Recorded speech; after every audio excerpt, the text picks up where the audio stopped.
Bismillahirrahmanirrahim. Assalamualaikum warahmatullahi wabarakatuh. Welcome back to my channel Jamal Official Vlog, kawan-kawan. Kali ini saya akan membahas materi yang pasti kalian perlukan, karena mengingat banyak sekali pertanyaan-pertanyaan yang sejenis, yaitu resiko terberat gagal bayar pinjol legal.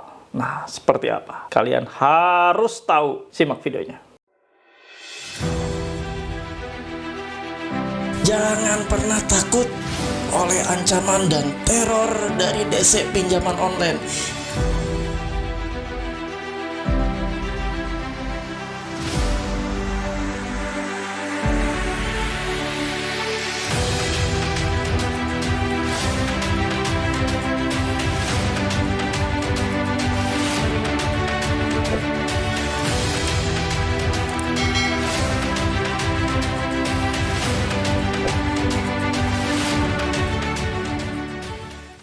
Alhamdulillah teman-teman, bertemu kembali ya dengan channel ini yang tetap setia menemani kalian semua.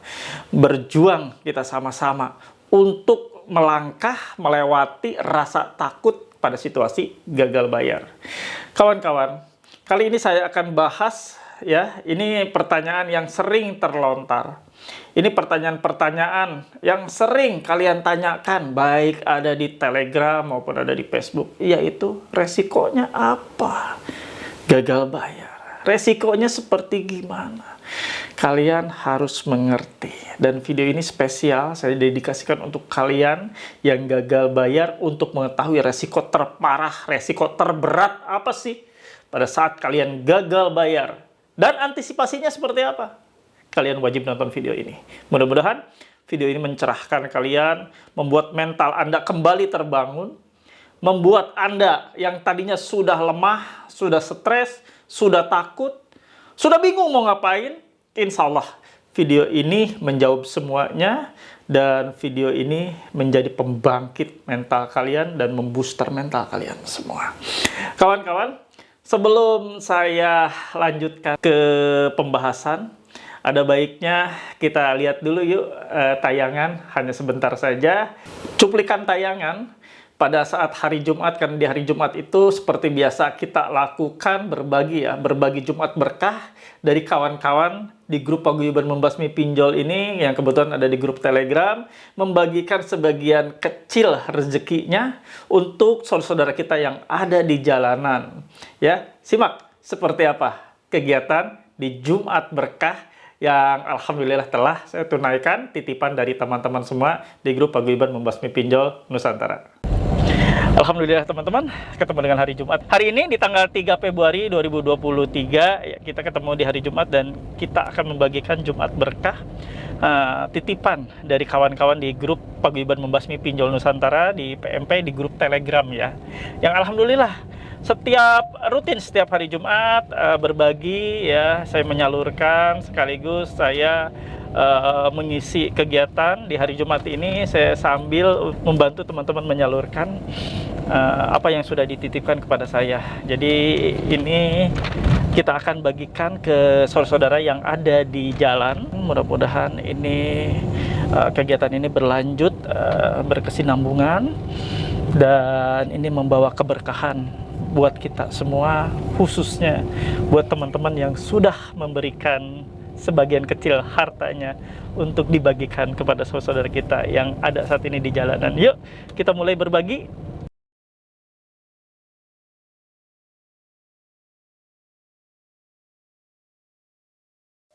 Nah, di depan ada. Coba dicek.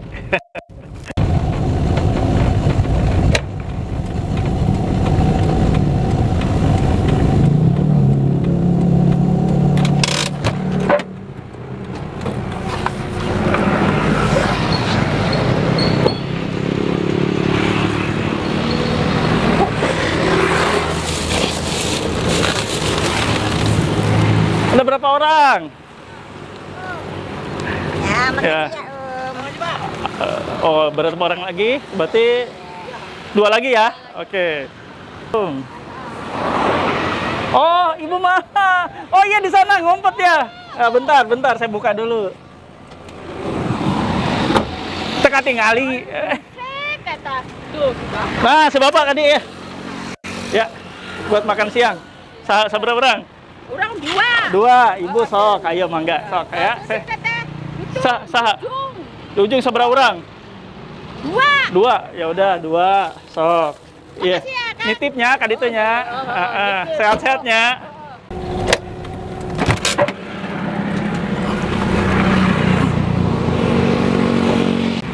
Nih, seberapa orang deh, seberapa orang deh. Makasih Pak, makasih. Tilu deh nya. Alhamdulillah, tah sok. Ya, jodoh. Oh, berarti si Ade hiji deui, kelah hiji deui si Ade. Nah, aduh. Ya mangga, sadayana. Assalamualaikum.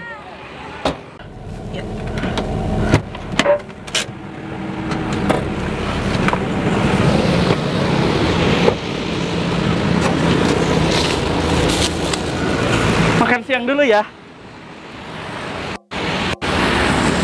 Ya, mangga ya.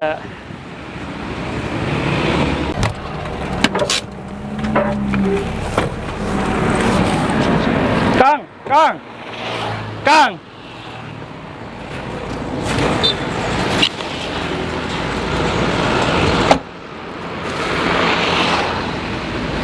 Ya, makan siang ya. Ya.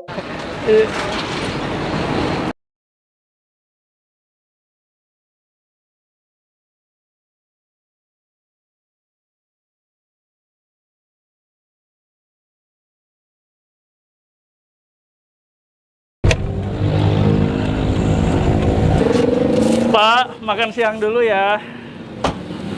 Ya, assalamualaikum.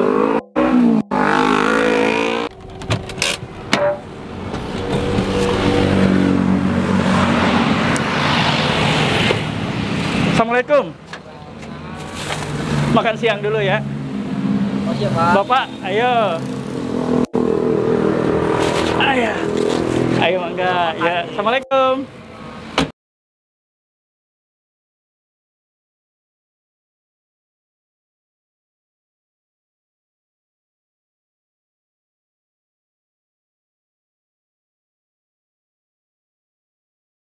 Ya, alhamdulillah teman-teman, usai sudah ya kita tunaikan membagikan makanan untuk saudara kita yang ada di jalan yang sedang mengumpul barang bekas. Mudah-mudahan kegiatan ini membawa keberkahan buat kita semua dan teman-teman yang sudah membagikan sebagian kecil hartanya untuk saya bantu salurkan seperti yang tadi kita lakukan. Mudah-mudahan rezekinya makin banyak, rezekinya makin berkah, rezekinya makin halal ya. Mudah-mudahan semua disehatkan dan bisa terus untuk berbagi di hari Jumat berikutnya. Terima kasih yang sudah mendonasikan. Terima kasih untuk teman-teman semuanya untuk supportnya kegiatan berbagi Jumat berkah ini. Semoga ini menjadi pahala jariah buat kalian semua. Terima kasih semuanya. Jazakumullah khairan. Ya, saya mengucapkan terima kasih banyak untuk teman-teman yang sudah memberikan sebagian rezekinya untuk saudara kita yang ada di jalanan, yang sedang mengepul barang bekas, yang saat itu mungkin sedang lapar, belum makan siang. Mudah-mudahan ini menjadi pahala terbaik buat kalian semua. Kembali ke materi, apa sih hal terberat, resiko terberat ketika Anda gagal bayar pinjol legal? Nah, begini kawan-kawan ya. Untuk permasalahan pinjol ilegal, tentunya resiko sih hampir mirip dari segi tekanan, tapi resiko lain tidak mengikuti ya. Jadi begini, kita kesampingkan dulu yang pinjol ilegal ya, karena nanti pinjol ilegal kita persamakan resikonya seperti pinjol legal, hanya ada bagian-bagian tertentu yang tidak akan pernah bisa dilakukan oleh pinjol ilegal. Yuk kita sekarang akan bedah resiko apa sih yang paling berat yang Anda hadapi ketika gagal bayar di pinjol legal. Jadi begini kawan, pinjol legal, pinjol yang berstatus terdaftar dan berizin OJK. Tentunya mereka harus mengikuti kaidah-kaidah ataupun aturan yang ada di peraturan OJK. Karena dia sudah terdaftar dan sudah berizin di OJK, artinya dia harus mengikuti seluruh ketentuan yang sudah OJK tetapkan. Khususnya di peraturan OJK, itu ada POJK nomor sekian tahun sekian ya. Mereka harus ikuti semuanya. Nah, saat ini banyak sekali terkait masalah mengikuti peraturan ini banyak dilanggar oleh beberapa pinjaman online legal. Dan teman-teman pasti sudah mengetahuinya ya. Ada yang mengancam, ada yang nggak tahu jam nagih, ditagih malam, bahkan tengah malam. Karena dia merasa, saya nggak pinjam di aplikasi lain, kecuali aplikasi ini, aplikasi yang legal ini. Jadi mau siapa lagi yang dituduh kalau bukan aplikasi tersebut? Kawan-kawan, resiko paling berat yang akan Anda terima saat Anda gagal bayar di pinjaman online legal, pertama adalah Anda akan masuk slick OJK. Data Anda akan di blacklist. Data Anda masuk BI checking dan sejenisnya. Jadi itu ya, hantaman pertama untuk nasabah yang gagal bayar di pinjol legal adalah data kalian akan masuk blacklist, masuk list daftar hitam. Jadi Anda tidak bisa lagi melakukan pinjaman baik di platform pembiayaan seperti ini ya, online, dana berbasis pinjaman online, ataupun pembiayaan lain seperti di leasing ataupun mungkin di perbankan. Kalau misalnya si pinjaman online ini afiliasi dengan pihak bank ya. Dan inilah ya yang paling menakutkan untuk Anda yang masih doyan minjol, masih doyan ngeriba, masih doyan ngutang. Pasti takut. Karena takut kenapa? Takut saya nggak bisa ngutang. Takut saya nggak bisa ngajuin pinjaman atau kredit motor. Takut saya nggak bisa ngajuin KPR. Takut saya nggak bisa ngutang, perbankan, dan lain sebagainya. Tapi untuk kawan-kawan yang mau hijrah, tentunya tidak akan pernah ada rasa takut untuk hal itu. Dan mereka malah bilang, alhamdulillah kalau saya di blacklist, alhamdulillah dan terima kasih banget. Berarti blacklist OJK, slick OJK itu adalah sarana untuk saya tobat, istiqomah, tidak minjol lagi. Bener nggak? Ya, ada beberapa kawan, beberapa teman yang sudah bilang, saya nggak peduli Pak. Saya nggak peduli Pak Jamal, saya mau di blacklist, mau dibikin list hitam, nama saya mau di blacklist seumur hidup, saya nggak peduli. Karena saya mau benar-benar menjauhi riba pinjaman online, menjauhi riba-riba lainnya, menjauhi utang riba. Nah, itu baru TOP, BGT, top banget. Ya, jadi itu salah satunya, yaitu Anda akan di blacklist oleh OJK. Anda akan masuk slick OJK, daftar hitam, tidak bisa minjol lagi, tidak bisa ke perbankan, tidak bisa ke pembiayaan. Nah, seperti itu. Lalu yang kedua. Nah, yang kedua ini memang agak ngeri-ngeri sedap. Anda ya yang saat ini minjol di pinjol legal lalu gagal bayar, itu resiko terberatnya adalah Anda bisa disebar data. Disebar data ke kontak darurat. Jadi ada beberapa pinjol legal yang kebablasan. Melakukan penagihan jadinya ke kontak darurat. Bukan menanyakan. Karena sejatinya kontak darurat itu dihubungi ketika benar-benar sudah tidak bisa dihubungi lagi nasabahnya. Lalu kontak darurat ini dihubungi untuk minta nomor terbaru. Untuk minta kejelasan nomor terbaru. Bagaimana akhirnya dia bisa terhubung dengan nasabah yang sulit dihubungi. Misalnya nomornya sudah nggak ada. Tapi itu pun harusnya mereka melalui prosedur. Sebelum menyentuh kontak darurat, harusnya pihak pinjol memaksimalkan cara-cara penagihan. Misalnya, datang ke rumah debitur dengan memberikan surat teguran, surat peringatan, pemberitahuan, atau apalah. Ya. 1, 2, atau 3 surat peringatannya. Lalu memaksimalkan untuk datang ke rumah nasabah atau sesuai dengan alamat KTP saat pengajuan. Kalau misalnya alamat sudah tidak temui, sudah skip, tidak ketahuan di mana ribanya, baru boleh menghubungi kontak darurat dengan alasan nasabah tidak ada di lokasi, tidak ada di tempat, dan itu pun tidak boleh kontak darurat mengetahui nilai utang berapa, jangka waktu pengembalian berapa, apalagi sampai kontak darurat dimaki-maki, diancam bahwa kontak darurat akan terus dihubungi sebelum dibayar oleh nasabah. Nah, itu yang sudah sangat melenceng jauh ya si pihak dari penagihan pinjol ini. Itu kawan-kawan. Anda akan disebar data. Setelah tadi yang pertama Anda masuk slick OJK, Anda akan disebar data. Itu kawan-kawan. Jadi antisipasinya apa? Anda agar tidak disebar data. Nah, saya sudah kasih tahu sebelumnya di video-video yang lalu bahwa Anda harus memberitahukan kepada setiap kontak Anda. Kontak-kontak yang ada di handphone bukan hanya kontak darurat, Anda bikin status di WA. Bahwa apabila ada yang dihubungi terkait masalah utang saya di pinjaman online, agar segera diabaikan, agar segera dihapus kontaknya yang menghubungi tersebut atau nge-WA tersebut, mengirim pesan via WhatsApp atau SMS, lalu diblokir report. Nah, seperti itu. Buat status tersebut di status WA atau di media sosial Anda, nggak apa-apa. Buatlah sekitar 7 hari, seminggu, atau 10 hari.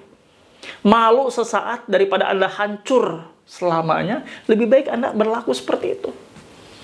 Itu untuk mengantisipasi ada kagetnya ya nanti, supaya kontak-kontak darurat Anda, kontak-kontak di handphone Anda nggak kaget bila mana suatu saat kedapatan menerima pesan dari para penagih tersebut menanyakan utang Anda. Paham ya sampai sini? Nah, itu antisipasi. Lalu yang ketiga apa? Nah, simak setelah ini. Halo teman-teman semua, jangan lupa untuk subscribe channel Jamal Official Vlog, lalu aktifkan loncengnya untuk mendapatkan notifikasi terbaru dari setiap video-video yang diupload. Jangan lupa juga untuk di-like, di-komen, dan di-share ya. Terima kasih. Nah, yang ketiga nih, ya resiko terberat yang akan Anda hadapi, yaitu bahwa DC pinjol legal ini kemungkinan besar sudah memiliki SDM penagih lapangan atau field collection atau FC. Jadi kemungkinan besar Anda akan ditagih bisa saja terjadi. Karena biasanya kalau mereka tidak memiliki FC pun, tidak memiliki banyak field call, ataupun field call-nya terbatas dari internal pinjol itu, atau internal dari perusahaan pinjol legal tersebut, mereka akan merekrutnya dari pihak ketiga. Karena itu sudah diperbolehkan di peraturan OJK nomor 10 POJK 05 tahun 2022 bahwa mereka diperbolehkan untuk bekerja sama dengan pihak ketiga sepanjang mematuhi ya peraturan-peraturan yang berlaku dan mematuhi norma-norma yang berlaku dalam masyarakat. Jadi mereka boleh menggunakan field call dari pihak ketiga. Dengan catatan, kalau Anda didatangi oleh DC yang resmi ya dari internal atau dari pinjol, dari aplikasi legalnya, Anda harus menanyakan kelengkapannya. Wajib. Jangan takut, tanyakan. Karena itu adalah suatu bentuk keharusan dan itu hak Anda. Mereka datang ke rumah Anda, ya, mereka nginjak rumah Anda, mereka harus patuh dan ikuti aturan Anda. Aturan Anda tuan rumah, Anda tuan rumahnya. Nggak usah takut. Masa ada tuan rumah didatangi seseorang, orang asing, dan baru ketemu sama Anda takut. Nggak usah takut, kawan. Tanyakan kelengkapannya. Mana ID card-nya? Samakan dengan KTP. Sama tidak? Lalu, tanya surat tugasnya. Surat tugas wajib ada nama Anda di sana. Wajib nama tertuju. Surat tugas itu ditujukan buat nagih ke siapa sih? Ada nama Anda, ada alamat Anda, ada nilai tagihan Anda, ada masa berlaku surat tugasnya, siapa menerima tugas, dan siapa yang memberi tugas. Ada semuanya. Komplit. Lalu, tanyakan sertifikasi profesi penagihan, dan itu wajib.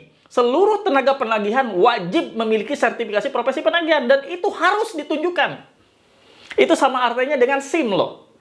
Orang mau mengemudi kendaraan baik roda 2, roda 4 atau lebih dari roda 4 gitu kan, sopir truk dan sebagainya. Di jalanan itu wajib memiliki SIM, surat izin mengemudi, driving license, ya, lisensi untuk mengemudi. Sama artinya dengan pihak penagihan, wajib memiliki sertifikasi profesi di bidang penagihan ketika mereka melakukan penagihan ke rumah nasabah. Ketika mereka melakukan penagihan di lapangan, wajib memperlihatkan dan mempertunjukkan bukti bahwa mereka sudah bersertifikasi. Dan itu artinya mereka sudah cakap dan sudah dilulus ya, sudah lulus ujian sertifikasi dan sudah keluar kartunya. Lalu, kalau misalnya mereka dari pihak ketiga, setelah diminta sertifikasinya, Anda minta surat tugas penunjukan dari pihak pinjol kepada pihak ketiga. Ada juga lampiran surat perjanjian kerjasamanya untuk menangani nasabah. Nah, itu kawan. Jadi ada 3 persyaratan untuk pinjol legalnya dan ada 4 persyaratan untuk yang mengaku dari pihak ketiga yang ditugaskan oleh pinjaman online itu. So, gak ada rasa takut kan? Gak usah takut, Anda tuan rumah. Anda yang punya rumah. Mereka bertamu. Mereka harus ikutin aturan Anda. Titik. Paham sampai sini? Kalau paham, silahkan ketik di kolom komentar. Saya paham, Pak. Saya mengerti. Dan itu akan membuat saya lega. Dan itu membuat saya bahagia banget. Dan saya bersyukur, alhamdulillah kalau Anda sudah mengerti. Artinya Anda insya Allah secara bertahap mulai terlepas dari rasa takut, mulai terlepas dari rasa khawatir, mulai terbangun mentalnya kembali. Paham ya? Sepakat? Tidak ada rasa takut. Nah, itu tadi ya, resiko terberatnya. Pak, ini banyak sekali nih yang nakut-nakutin bahwa gagal bayar itu nanti ujung-ujungnya diproses baik perdata maupun bedana. Tidak akan terjadi, kawan. Nggak usah berhayal, nggak usah berfantasi bahwa Anda akan dipidana, dipenjara, akan diperdatakan. Mereka hanya boleh melakukan upaya hukum secara perdata. Saya sudah kupas di video-video sebelumnya, ya silakan cek ya. Saya nggak akan panjang lebar. Hanya boleh berproses secara perdata. Secara pidana tidak bisa. Karena mereka tersandung oleh Undang-Undang Nomor 39 Tahun 99 di pasal 19 ayat 2. Di sana berbunyi bahwa tidak ada seorang pun boleh dipidana penjara, boleh dipenjara atas putusan pengadilan karena tidak membayar utang piutangnya. Nah, Anda sudah jaminan ya, sudah dijamin oleh undang-undang tidak akan dipenjara nasabah yang tidak bayar utang. Oke kan? Ya, nggak ada lagi keraguan. Nah, untuk pertanyaan yang ilegal gimana, Pak? Bapak ini bahas yang legal, yang ilegal apalagi? Resikonya makin berkurang. Karena apa? Resiko tidak akan masuk slik OJK. Nggak mungkin orang tidak terdaftar dan berizin OJK, lalu mereka nggak akan didatangi sama Filkol, karena mereka tidak akan punya namanya petugas lapangan yang nagih ke rumah nasabah. Namanya ilegal, mereka beroperasinya diam-diam, tanpa disetujui oleh OJK, tanpa mendapat izin dari OJK, mereka ngumpet-ngumpet. Sekarang aja kegiatannya mereka diburu oleh Satgas Waspada Investasi, oleh OJK, oleh kepolisian. Nggak mungkin juga mereka terang-terangan lagi, sama aja itu mah membunuh diri ya. Ya, jadi ilegal ini paling hanya disebar data, dipermalukan. Bisa itu disebar data ke semua kontak yang ada di handphone Anda. Waspada ya, lakukan hal yang sama seperti tadi saya bilang untuk antisipasi. Disebar data. Untuk didatangi Filkol nggak mungkin, nggak punya namanya ilegal Filkol ya, atau petugas lapangan. Untuk masuk slik OJK nggak mungkin, apanya? Boro-boro masuk slik OJK, mereka aja bodong. Oke kawan-kawan, itu saja yang saya bagikan. Terima kasih untuk kalian yang sudah menonton sampai tuntas, mudah-mudahan menjadi penyemangat buat kalian semua. Ya, oke kawan-kawan, kita tutup seperti biasa dengan istighfar dan kita lanjut dengan doa. Mudah-mudahan semua ini akan baik-baik saja dan yang pasti Allah akan mengampuni dosa-dosa kita.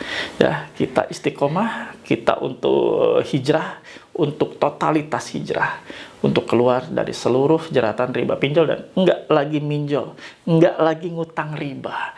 Mudah-mudahan selamat dunia akhirat. Yuk kita istighfar. Astagfirullahaladzim. Astagfirullahaladzim. Astagfirullahaladzim.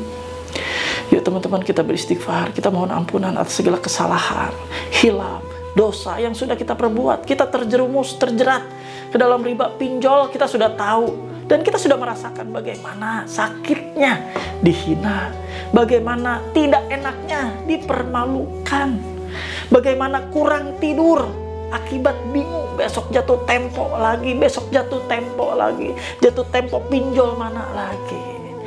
Teman-teman, itu adalah suatu kesalahan yang harus kita ubah menjadi suatu tobat. Tobat yang benar-benar tobat, tidak lagi kembali terjerumus ke dalam jeratan riba pinjaman online. Yuk kita berdoa. Ya Allah, ya Rabb, yang Maha Pengasih, Maha Penyayang, ampuni kami semua ya Allah, yang telah terjerumus, terjerat ke dalam riba pinjaman online, riba yang Kau laknat ya Allah. Ampuni kami. Kami bersyukur ya Allah sudah mengenal dosa riba. Setelah kami terjerat, kami baru menyadari bahwa ini adalah dosa riba, dosa terberat yang akan kami pikul ya Allah. Ya Allah, ampuni kami semua. Kami ingin hijrah, kami ingin tobat ya Allah. Istiqomahkan kami semua. Berikan kami keluasan rezekimu ya Allah. Jauhkan kami dari rezeki-rezeki yang haram. Dekatkan kami dengan rezekimu yang halal. Perbaiki ikhtiar usaha kami, pekerjaan kami ya Allah. Berikan semuanya kelancaran, kemudahan. Berikan semuanya keberhasilan ya Allah. Dan sehatkan kami semua agar kami dapat menjemput seluruh rezekimu yang halal dengan maksimal. Amin ya rabbal alamin. Alhamdulillah teman-teman, mudah-mudahan ya kita semakin semangat, semakin istiqomah untuk keluar dari jeratan riba. Jangan minjol lagi, jangan ngeriba lagi, nggak usah minjol-minjol lagi, minjol ke belakang aja ya. Ke depan kita hidup lebih baik lagi sesuai dengan perintah Allah. Terima kasih, stay strong, keep strong. Wallahumma muwaffiq ila aqwamit thoriq. Wabillahi taufiq wal hidayah. Wassalamualaikum warahmatullahi wabarakatuh. Bravo.